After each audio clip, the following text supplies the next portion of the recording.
The alien janitor won't stop scrubbing me, claims it's sanitary protocol.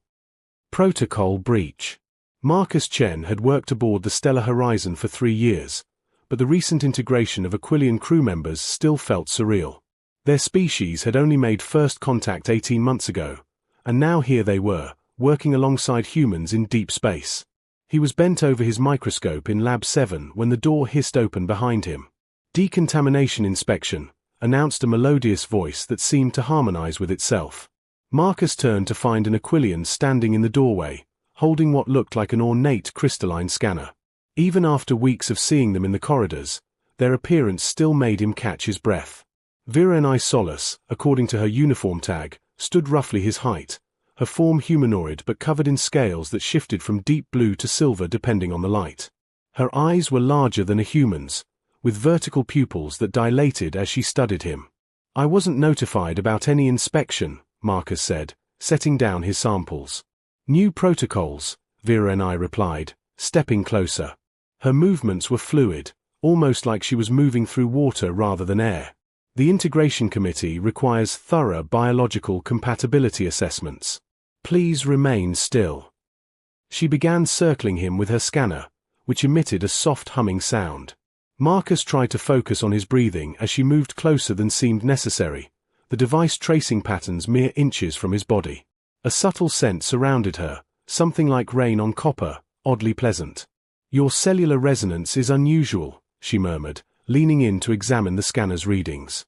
Her breath was cool against his neck. "I need to perform a manual verification." Before Marcus could ask what that meant, she placed one hand on his shoulder, her touch surprisingly warm through his lab coat. Her other hand moved to his chest, fingers spread wide as if sensing something beneath the surface. "Is this really necessary?" Marcus asked, his voice slightly strained. "Absolutely essential," Virenai replied, though Marcus caught what might have been amusement in her harmonizing tones. "You have significant exposure to xenobiological materials. The contamination risk requires thorough attention." Her hands continued their exploration, professionally, Marcus told himself, though the way her fingers lingered suggested something beyond mere protocol. When she finally stepped back, her scales had shifted to a warmer hue, taking on hints of violet. "You require daily decontamination," she announced. "I will personally oversee your treatments." "Daily?" Marcus blinked. "But I've never needed."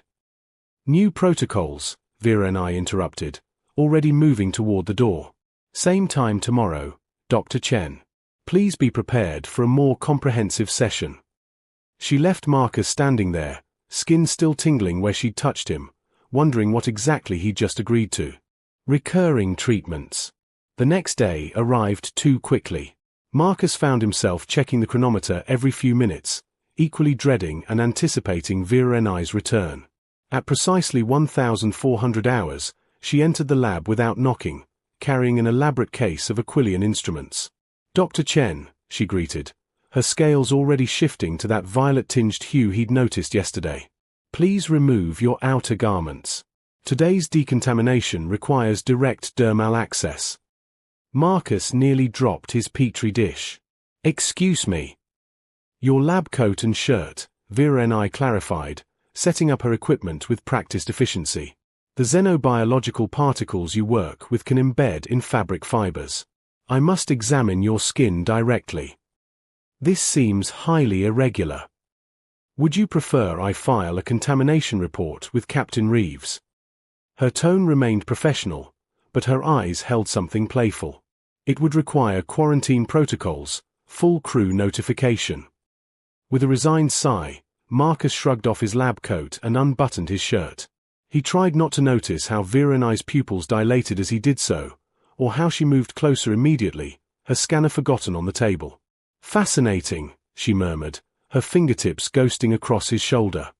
"Human skin is so responsive." Where she touched, goosebumps rose, and she traced their pattern with scientific curiosity that felt anything but clinical. "Your species shows physical indicators of temperature variation and emotional state." "That's just a normal reaction to," Marcus's words cut off as her hands moved to his back, mapping the planes of muscle with meticulous attention. "Tell me," Vera and I said, her breath cool against his spine. Do all humans react this way to decontamination, or is your response unique? Before he could answer, Dr. Lydia Holt walked in, stopping short at the scene before her. Marcus shirtless, Vera and I's hands on his skin, the air between them charged with something that had nothing to do with contamination protocols. Am I interrupting something medical? Lydia asked, eyebrow raised. Decontamination procedure, Vera and I replied smoothly, though her hands didn't leave Marcus's skin. Dr. Chen has extensive exposure risks. Lydia's knowing smirk made Marcus's face burn. Well, don't let me stop you from being thorough. She grabbed a datapad and left, but not before shooting Marcus a look that promised interrogation later. Vera and I continued her examination, her touch growing bolder. Her fingers traced along his ribs, across his chest, each contact sending unexpected warmth through him.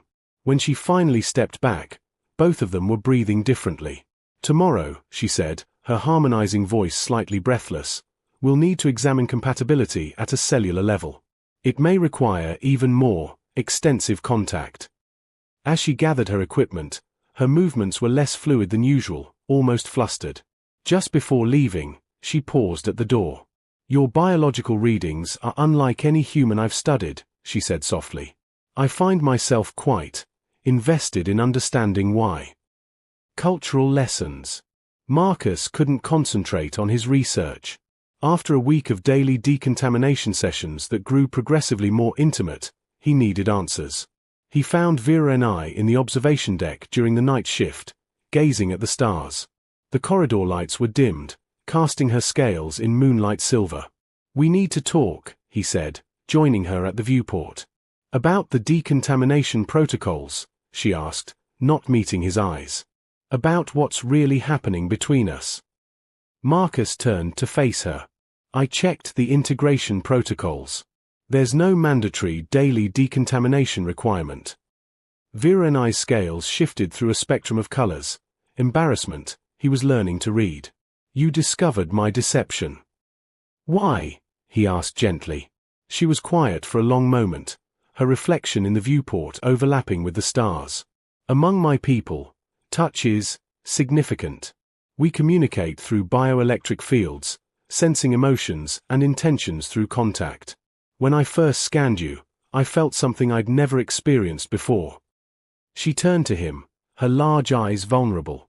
Your bioelectric signature resonates with mine in a way that my people would call a soul harmony. It's considered a myth, a legend from before we achieved spaceflight. Yet when I touch you... She reached out hesitantly, placing her hand over his. Immediately, a warm tingling sensation spread from the point of contact, like static electricity but pleasant, almost euphoric. I feel it too, Marcus admitted, interlacing their fingers. Every time you touch me, it's like coming home to a place I've never been. In my culture, Vera and I whispered, moving closer, such a connection would be considered sacred. But you're human. My supervisor, Zexar Prime, has already warned me about inappropriate attachments. He says I'm compromising our species' professional reputation. And Captain Reeves has been giving me lectures about maintaining proper boundaries with new allied species, Marcus said. But Vera and I, this isn't just curiosity or xenophilia. What we have is impossible, she finished, though her body language contradicted her words. She was pressed against him now, her scales warm and smooth where they touched his skin. My people bond for life through bioelectric connection. If we continue this path, I won't be able to. To what? Marcus asked, lifting her chin gently. To let you go, she breathed, her harmonizing voice creating chords of longing. Marcus made his decision. He pulled her closer, feeling their bioelectric fields merge and intensify. Then don't. Their first kiss was electric, literally. Where their lips met, soft sparks of bioluminescence danced, and Marcus felt something fundamental shift inside him.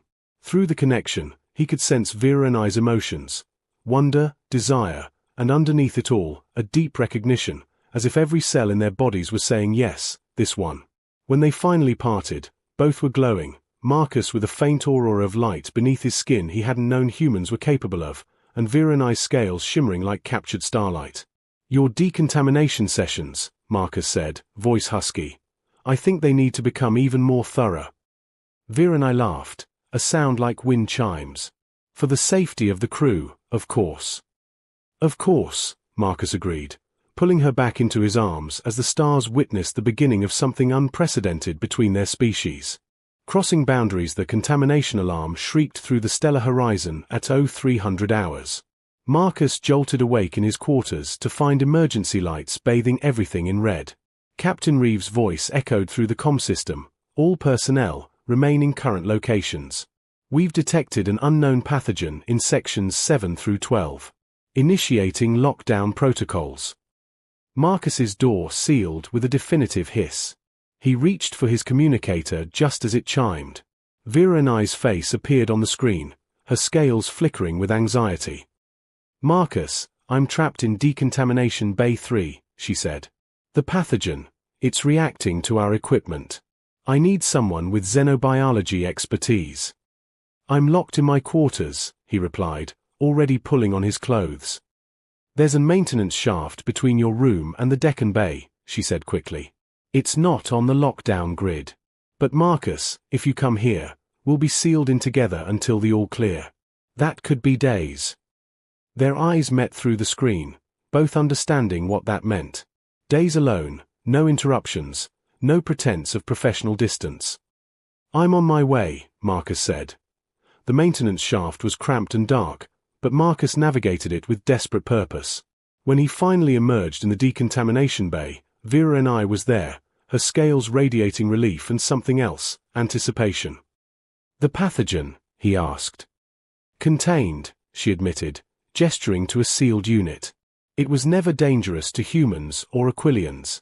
But Marcus, I may have exaggerated the urgency."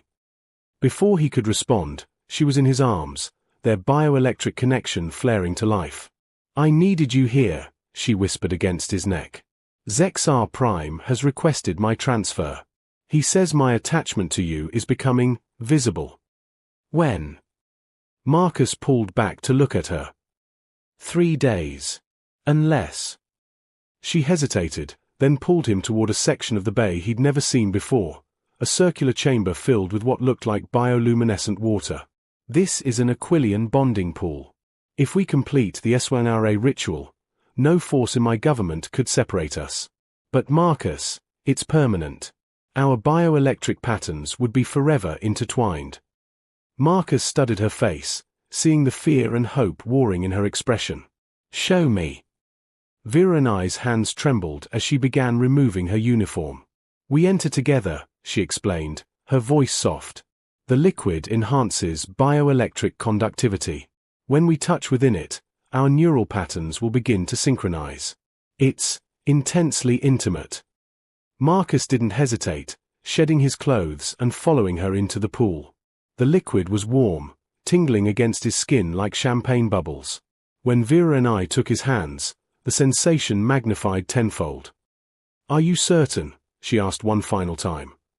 Instead of answering with words, Marcus kissed her, pouring every feeling he'd been holding back into the connection. The pool around them erupted in light, responding to their combined energy. He could feel Virenai's consciousness brushing against his, her memories, her emotions, her very essence. She gasped against his lips as the bonding began, their bodies moving together in the luminous water. Every touch was electric, every kiss a sharing of souls. Marcus felt himself changing at a molecular level, his human biology adapting, evolving to match her frequency. "I can feel your thoughts," Virenai breathed in wonder, her hands mapping his body with new understanding. "Your desire, your love, Marcus, it's overwhelming." "You're in my mind too," he replied, pulling her closer, deeper into the water. "I can sense your heartbeat, heart's beat." He could feel them, 3 hearts pulsing in rhythm with his single one. They moved together with increasing urgency, the pool's light pulsing in time with their connection.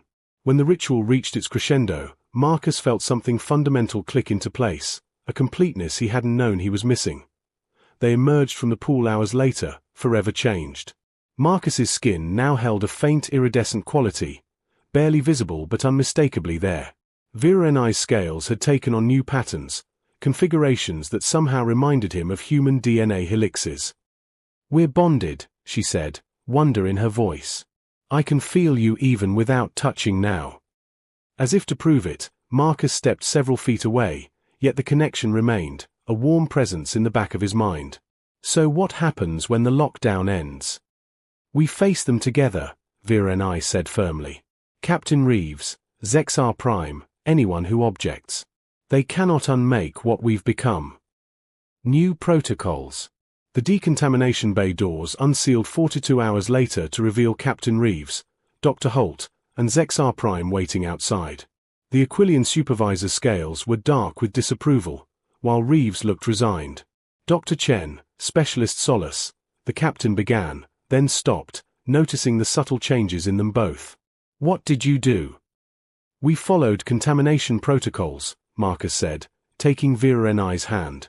The moment they touched, soft bioluminescence danced between their fingers, impossible to hide. Zexar Prime made a harmonizing sound of shock. "Sylnara? You performed the bonding ritual? With a human?" "The bioelectric resonance was undeniable," Vera Ni replied, standing tall. "Marcus and I are compatible at a cellular level unprecedented between our species." "This is highly irregular," Reeves said, though her stern expression was softening. "Dr. Chen, do you understand what you've done? According to the briefing I just received from the Aquilian embassy, this bonding is recognized as a legal marriage by their government. It's irreversible." "I understand completely," Marcus said. "In fact, I think our bond could be the key to deeper human-Aquilian relations. We're proof that our species can connect in ways we never imagined." Dr. Holt stepped forward with her medical scanner. "May I? This could be revolutionary for xenobiology." With their permission, she scanned them both, her eyes widening at the results. "Captain, you need to see this. Their cellular structures have partially merged. Marcus is producing Aquilian proteins, and Vera Ni's neural patterns have adapted human cognitive sequences. They're becoming something new." "An abomination," Zexar Prime hissed. "An evolution," Vera Ni countered. "My people speak of Sylnara as myth because we haven't encountered another species capable of true bioelectric bonding. Until now." Over the following weeks, Marcus and Vera Ni became a sensation aboard the Stellar Horizon. Their unique connection allowed them to work in perfect synchronization, revolutionizing several research projects. Marcus could sense contamination through Vera Ni's enhanced perception, while she could process human-style analytical thinking through their bond. They moved into shared quarters, creating a space that was part human comfort, part Aquilian sanctuary. The small bonding pool they installed became their nightly ritual, a chance to deepen their connection and explore the new dimensions of their relationship. "You know the entire scientific community is watching us," Marcus said one evening as they floated together, the water glowing softly around them. "Let them watch," Vera Ni replied, her consciousness mingling with his in waves of contentment. "We're writing new protocols for love across the stars." Their relationship inspired others. Within months, 3 more human Aquilian pairs had requested access to bonding pools, though none achieved the complete share that Marcus and Vera Ni shared. They became ambassadors for their unprecedented union, teaching both species that connection transcended biology. Captain Reeves eventually married them in a human ceremony, while Zexar Prime reluctantly performed the Aquilian blessing. As they kissed under the observation deck starlight, their combined bioluminescence visible to everyone present, Marcus whispered, "Thank you for insisting I needed decontamination."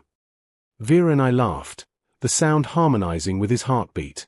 "Best protocol violation I ever committed." In the vast expanse of space, aboard a ship sailing between the stars, 2 species had found a new way to become one.